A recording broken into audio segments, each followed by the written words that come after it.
If you've been working in the federal government for a while, no doubt you've met the water cooler expert.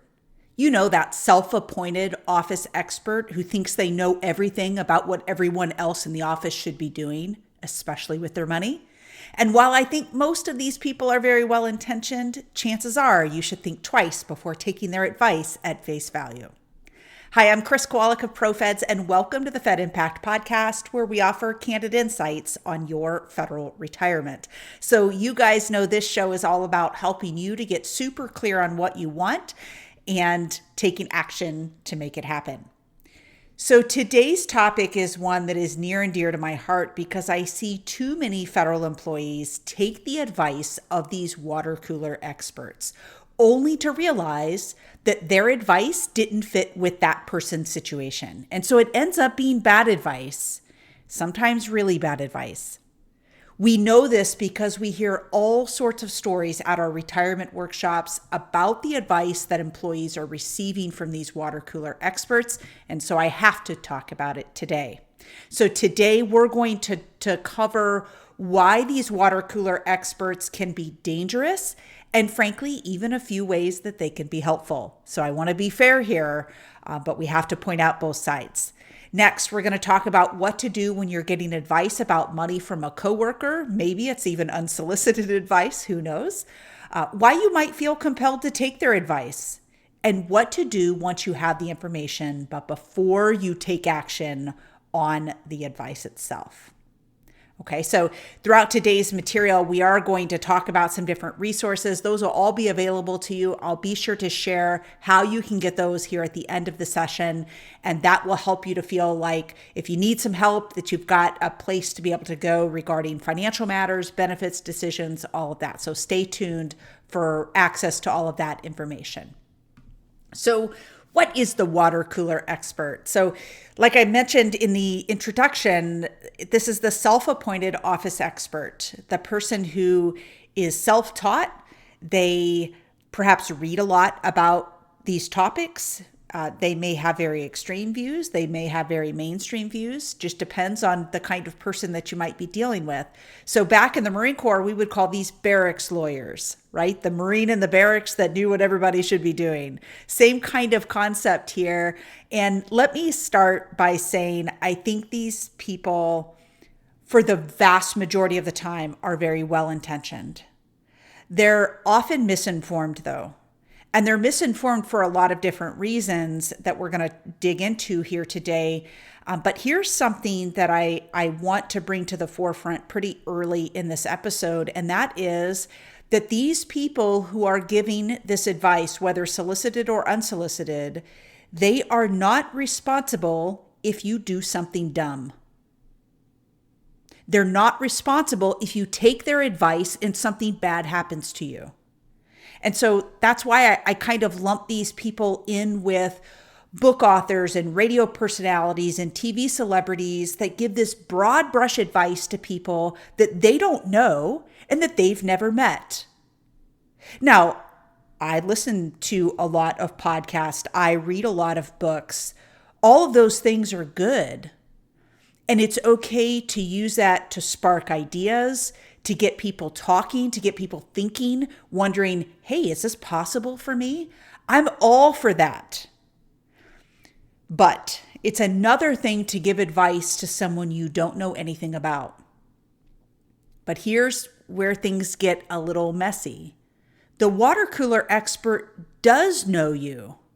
They at least know the surface level you that you're willing to expose at work, right? But that's where things get muddy here because chances are you have not divulged your entire financial circumstance to the water cooler expert that you happen to be hearing some TSP advice from. Okay, so we have to be able to think through the scope of what this person knows about us and our situation before we're taking advice from that person. So what do they tend to give advice about? Well, like I mentioned a moment ago, the most popular topic is the thrift savings plan. But really, all of these topics are on the table. And frankly, even though you're at work, these topics might not have anything to do with anything about your federal benefits. It may simply have to do with money. right? In general. And frankly, it can be lots of things. It doesn't even have to be money. But for the context of this conversation that we're going to be having today, we're going to focus on kind of the financial aspect. So with respect to TSP, that's the most popular topic because there's so much fuel for those conversations in the regular media. Right? We're always hearing about market up, down, inflation, recession, all of those pieces that tend to drive those TSP conversations. But we also hear topics like, when's the best time to retire? Which month? Which day of the month? Picking that, quote, perfect retirement date based on that stupid chart that gets passed around every year. I hate that chart. You guys know what I'm talking about, the one that's like, in 2024, you should absolutely retire on these 3 days because they happen to align with the last day of a pay period. Who cares? Who cares? It's only changing one pay period of annual leave accrual. There is nothing special about those dates. And so when people hone in on those charts that make it seem like that is just the perfect time to go, but they haven't bothered thinking about the rest of the financial decisions that they have to make, it's super short-sighted. But we hear people talk about this day in and day out, always asking for that chart, and it makes me absolutely crazy. So anybody who comes to me directly and is like, hey, do you have that chart of when we're supposed to retire throughout the year and why this is the perfect retirement date? I set the record straight. Like, I think this chart is ridiculous, absolutely ridiculous, but people love to talk about things like this. Okay. The next thing is the special retirement supplement. Who gets it? Why you might not get it, what things to be careful about, thinking about federal benefits, why the life insurance is, why it works that way in retirement. Some are like, hey, that's really dumb. It gets really expensive. Why would you keep that coverage? Without really knowing your situation or what it is that you're trying to cover. Are you uninsurable? Is your health so bad that you can't get other life insurance? Like, that might very well determine whether FEGLI is smart or dumb for you. Okay. And I use those phrases very liberally here, kind of in a broad brush standpoint, because chances are most of the time the water cooler expert has a really clear picture of what they believe is true about these benefits without really looking at the bigger picture. Next, they can talk about the FEHB plan. So every open season, there's an opportunity to change plans. They may love their plan and want to tell everybody about how great it is, but you know what? It might be best for them, but not for you. Okay, so we have to be honest with ourselves about what that really looks like. And then last, as far as the list of the benefits that we'll cover today, is long-term care insurance. Many of them believe that it's better to take that money that you otherwise would pay for long-term care insurance and invest it instead, without really understanding the ramifications or perhaps the likelihood that you're going to need long-term care. So this is just a spattering of different topics that we hear people discuss at the water cooler because they're telling us that these self-appointed office experts are giving all of this advice. And then we have to set the record straight as far as how all these things work. Okay, so I told you I'm going to be fair today. The other side of this is, what do I love about self-appointed office experts? Okay, there's plenty of reasons I'm not terribly fond of them, but there are a couple of reasons why I absolutely love them. Here's why. They can be a sense of inspiration for some people to get off their duffs and do something. Right? Make decisions, be thinking about things, which I find great. Many of them are encouraging those younger colleagues to get started in the thrift savings plan or do more, and pushing them, say, hey, what can you do to get to 5%? Oh, you're already at 5%? Cool. What would it take to get to 10? What would it take to max out your TSP? What about the Roth part of TSP? So they can really spark a lot of ideas and a lot of thought, which is wonderful. They get the conversation going. But here's where things go sideways. It's where a lot of rumors start. They start out as somewhat accurate information, maybe even completely accurate information, but the audience that they're talking to, who maybe aren't as up to speed on how these benefits work, they end up misinterpreting some of what is shared. And little by little, when they go to share that information with their colleagues and their friends at other agencies and so on, this ends up morphing into bad information. Okay, it's like the telephone game that you played as kids, right? Where you whisper something to someone and then they're supposed to whisper it to the next person. And then by the end, it's not what it started out as. So we have to be super, super careful that we're taking into account what the truth is versus just what we're hearing. The next way that things can go sideways is if you're talking to someone who's in a different retirement system or category than you. So retirement system would be SERS or FERS, or perhaps you're with the DOD and you have some non-appropriated funds people with you. They're not under SERS or FERS. They're a different group, right? Or you're dealing with the military, the service members. Those rules are different in all these various systems. So you have to be talking to somebody in your retirement system. The next is categories. So this would be, are you a regular employee? Are you a law enforcement officer, firefighter, air traffic controller, a special group of people? Because all these rules are different.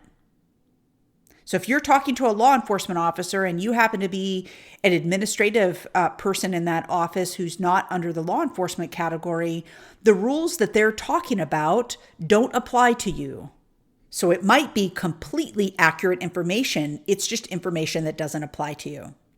Now, here's the biggest way I think this self-appointed office expert or this water cooler expert situation goes bad. They don't know important things about you. They obviously know you where you work. They know how much money you make, right? It's all public knowledge with pay scales and all of that. They don't know your debt, your mortgage situation, your tax situation. Do you have some back taxes? You filed late last year and now you have some penalties. Are you married? Does your spouse also have employer-sponsored benefits that you're trying to juggle and get right? Do you have a disabled child? Do you have some gambling issues?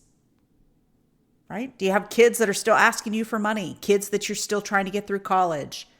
Are you taking care of one of your parents? Or maybe you're having to pay for a nursing home or an assisted living facility. You got that big inheritance from Uncle Rich. What does your retirement lifestyle, what is it that you want? Do you plan to move to another state or maybe even another country? Right? These are all super important things to know about somebody before you're giving legitimate advice. So it's something that I hope that you will take into account as you're hearing the discussions that happen at the water cooler or wherever they might happen, that you're using this as a little bit of a filter to say, hey, this is really interesting information. I'm not going to do anything with this just yet, but I think it is important for me to understand how this applies to my circumstances. Okay, and so we'll give you some tips here in just a second. So here are some red flags that you should always be keenly attuned to. When you hear someone giving advice about how someone else should be invested, again, going back to the TSP conversation, if you hear somebody say, every federal employee, when they are within X number of years of retirement, absolutely should be invested this way. And it might be one of the big extremes. You should have all of your money in the G fund, or you should be absolutely all in the market. That is a red flag, because we don't do that on the financial planning side. We have to be looking at the whole situation. Okay, so Big red flag when someone is telling you without knowing anything else about you how you should be invested. The next thing is when they're constantly chasing performance. So when the market's going up and down, are they making big sweeping moves with their accounts? Okay, so these are some examples of red flags. Of course, there are tons of them out there, but these are the things that should cause you to be like, oh, I didn't know that you were the self-appointed office expert, but now I do, right? So that you recognize that this person, well-intentioned, and that stuff might work for them. And frankly, it might not work for them. But you should have your ears perking up when you're hearing these types of red flags. So here's my question. Why are you listening to this person? And it's a legitimate question, and I want you to find your own way of answering that that's true to you, okay? But I have a couple of thoughts. The first is that it's okay to be open-minded to hearing what coworkers have to say. I mentioned that before, like that's one of the big perks of that water cooler expert is that they get the conversation going. They get people thinking about these decisions. And tons of it might be great to consider, but be careful about taking their word blindly if you've not done your own research or your own vetting of that information. Does this apply to me? What is my situation that might alter what advice I should be getting? How does this fit with the rest of my picture? I have two very important questions. When we're thinking about why you would trust a water cooler expert with this level of important decision, right? What you do with your probably your largest retirement asset, your TSP, or any of the other slew of benefits that you have. My two questions: is this person educated and licensed to provide this advice to you? And the second question is, what recourse do you have with them if they provide you bad advice? When we think of financial professionals out there, they have to be educated and licensed with oversight to provide this advice. When they go to give advice to their clients, they have to justify the advice that they are giving, that it is appropriate for that person, that it's appropriate for the individual. So they have to be looking at the big picture. And if they don't, there's recourse, right? You have to understand what it is that you are doing, whether it's through a financial professional or otherwise. But the difference here is that the financial professional has an obligation to provide that advice through the lens of your financial circumstances. Okay, and if they fail to do so, they will be held accountable. But the biggest question here is, are you willing to listen to the advice of the water cooler expert just so that you don't have to pay a financial professional for real advice? And that's an honest question for you. No doubt the idea of going through the financial planning process can feel a little bit overwhelming, but I will share with you that financial professionals are not the enemy. They are not the enemy.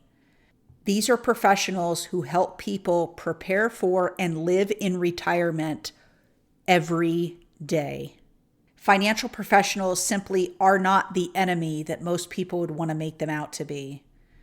But here's the real reason, the real truth, that most people would rather take advice from their coworkers than talking to a professional. You don't have to bear all of your details of your life to your coworker. Remember, they have no responsibility whatsoever to how all this plays out for you. So you don't need to divulge all that sensitive financial information, that vulnerable side.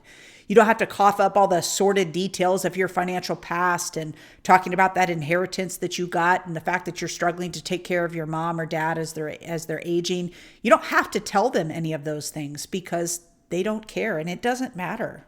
to them. That's not to say they're trying to hurt you in this process, but it's easier because you don't have to come to terms with those financial situations. You get to tuck all that away because you think it's easier than facing it with a professional who helps guide other federal employees to plan for and live the retirement that they want. In fact, you're right. It is easier. It also doesn't work.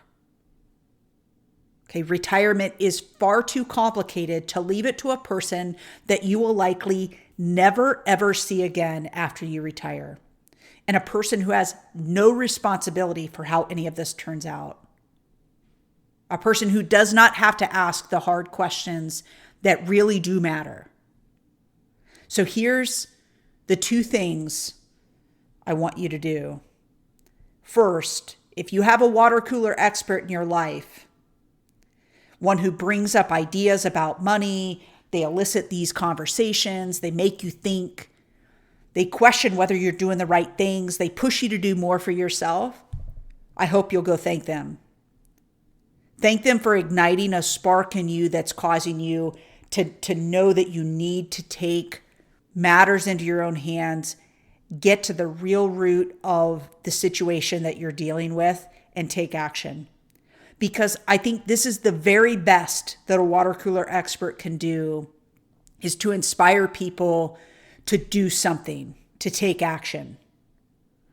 The second thing I'm going to encourage you to do is to get real about planning for your future by seeking the help of a financial professional. These are people who can truly understand your financial situation because they must know those things in order to provide you real guidance. Okay. And of course, you guys have to make sure that this person understands these federal benefits because it changes the advice you'll be getting. You guys are different than the average person out there who may be seeking advice from a financial professional. Federal benefits are odd.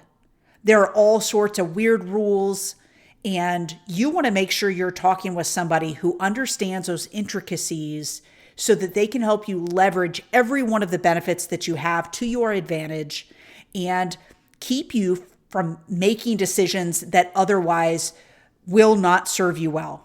Okay, super, super important that we get that right.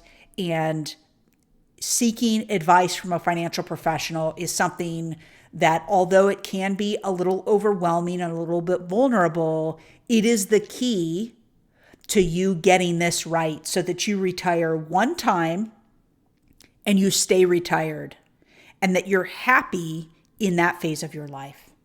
Okay, so as we start to wrap up today, if you have not been to one of our retirement workshops yet, or you need a refresher, and if you want access to the show notes from today's episode where we list out some of the resources that we've talked about here today, for instance, getting some firsthand knowledge of how these benefits work, linking up with a financial professional who understands how these things work. We have a whole network of those that we work with every day. If you want that, pull out your phone and text the word podcast to the number 224-444-6144, and we will make sure that you get access to both the show notes from today's episode and all of the workshops that we have open so you can find one in your area. In addition to that, within the show notes, you'll have a link to be able to get introduced to a financial professional so that you can start this journey on your own. Again, to get that, text the word podcast to 224-444-6144, and we'll send an email to you right away so that you get everything that you need. If you need some help, some financial coaching, if you will, please get the help. You owe it to yourself to get legitimate help from a pro, not the water cooler expert that might have the best intention but doesn't know your situation. Getting linked up with a financial professional in our network assures you that this person has gone through a series of training. They have our ongoing daily support to make sure that if you bring them something weird, we're going to be able to get to the bottom of it so that we can get you taken care of. Okay, so to wrap up, couple of things we want you to remember about this water cooler expert topic here. Water cooler experts are typically well-intentioned, but what they don't know can hurt you, right? The rest of your financial picture that they don't understand because you've never told them can hurt you. Get ready to get a little bit uncomfortable talking with a financial professional because you've got to be able to lay it all out and get super clear of where you are. Determine what you want and then design and build a plan to get there. Okay, so no more hiding behind the water cooler expert who doesn't dig deep. They don't know your situation. They're not asking all those deep questions. You've got to make sure that you're talking with someone who has the full financial picture before they're giving advice. Okay, so that is it for today. I hope that our talk about the water cooler experts has been helpful. You guys probably know who that is in your office, and if you're not quite sure, it might be you, so be careful. Stay tuned to the Fed Impact podcast to get straight answers and candid insights on your federal retirement. And if you haven't already, subscribe today so you're sure not to miss an episode.